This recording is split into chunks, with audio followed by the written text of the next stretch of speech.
नागमणि? हाँ, नागमणि।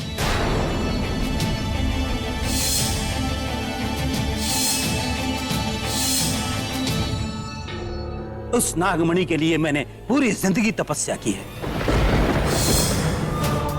केवल इस उम्मीद में कि कभी तो कोई इच्छाधारी नागन मिलेगी और मैं उससे नागमणि हासिल कर पाऊंगा।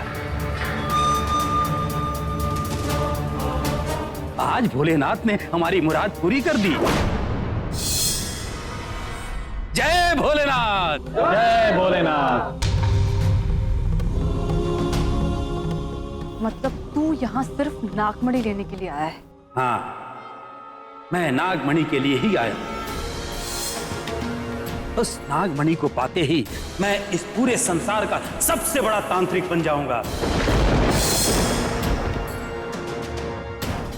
आज वो नागमणि मुझे मिल जाएगी और इसके लिए मैं तुम्हारे परिवार के सभी सदस्यों का दिल से धन्यवाद देता हूं, और खास करके उन औरतों का जिन्होंने यहां तक पहुंचाने में मेरी मदद की।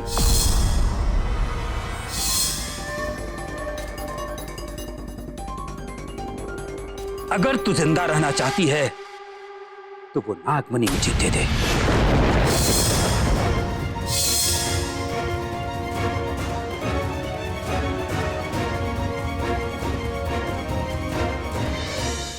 मैं जानती थी मेरी सच्चाई तो एक ना एक दिन सबके सामने आने ही वाली थी। और जैसे ही मम्मी जी और भाभी जी को पता चल गया कि मैं एक नागिन हूं, वो बहुत डर गए। उन्हें समझ में नहीं आया कि वो क्या करे, इसलिए वो आपके पास मदद के लिए आए। लेकिन आप यहाँ उनकी मदद करने के लिए नहीं, बल्कि सिर्फ अपने मकसद के लिए आए। मैं जानती हूँ कि आप यहाँ सिर्फ नागमणि लेने के लिए आए, और मेरे जीते जी वो नागमणि तू हासिल नहीं कर पाएगा।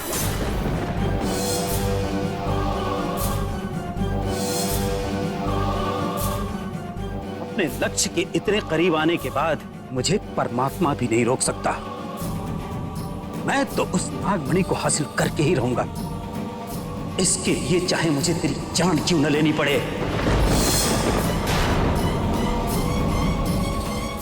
मैं उस नागमणि को हासिल करके ही रहूंगा।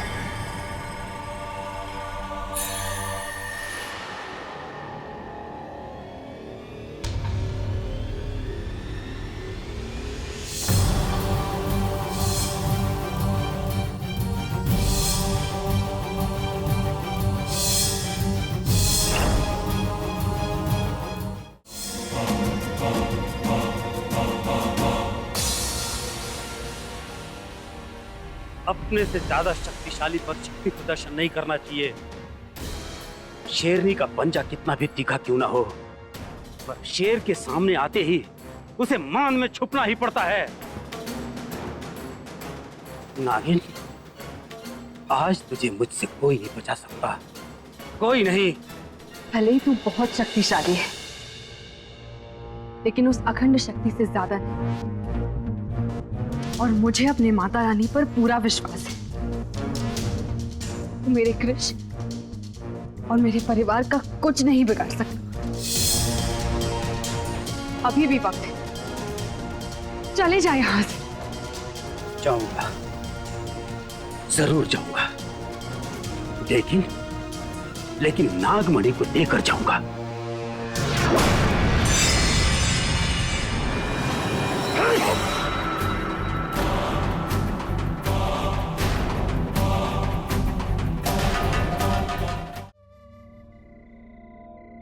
गुरुदेव, हम तो यहाँ सिर्फ वो नागमणि लेने आए थे, फिर आपने उस आदमी को क्यों मारा?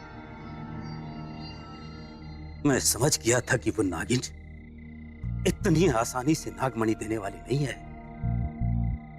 वो अपने पति से बहुत प्यार करती है, और प्यार में तो कोई अपनी जान भी दे दे, फिर ये नागमणि क्या चीज है।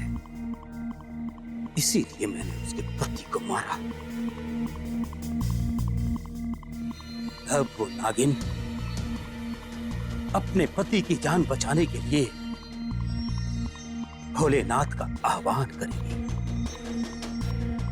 और भोलेनाथ का आह्वान करने के बाद वो नागमणि को भोलेनाथ के समक्ष रखेगी। उसके बाद हम नागमणि को उससे छीन लेंगे। अब वो नागिन हमारी जाल में पूरी तरह से फंस चुकी है। हाँ, नागमणि के बिना उसके पति की जान नहीं बच सकती, नहीं बच सकती। अब वो नागमणि हमारे सामने जरूर आएगी।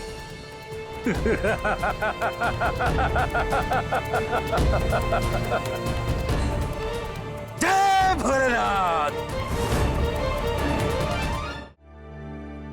माँ, आपने डॉक्टर को ऐसा क्यों कहा कि कृष की पत्नी अब? क्योंकि यही सच है।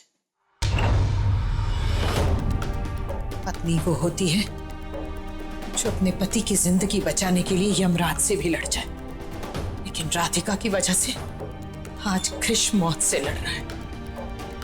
Aunty ji please.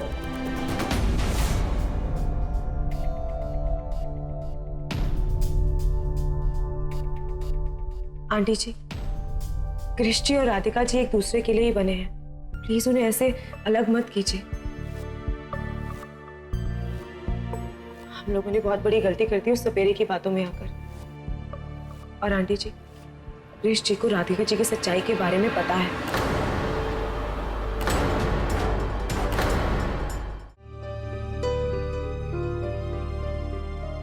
माँ, कृष कैसे है? ठीक नहीं है कृष।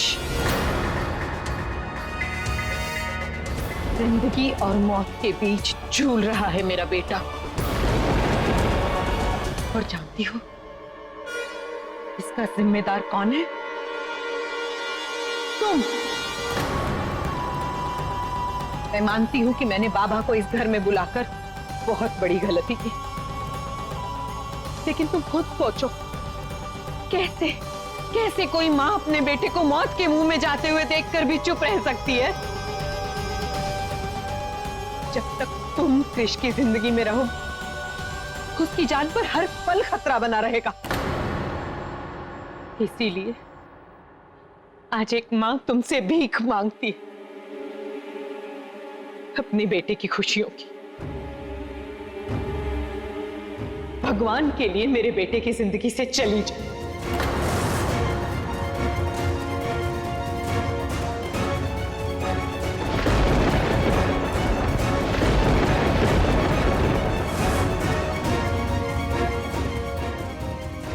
मम्मी जी,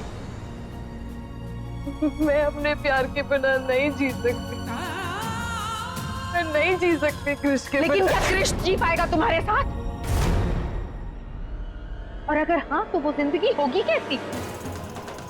क्या तुम कभी कृष को पत्नी का सुख दे पाओगी? राधिका, तुम्हारी रगों में जहर भरा हुआ है, जहर।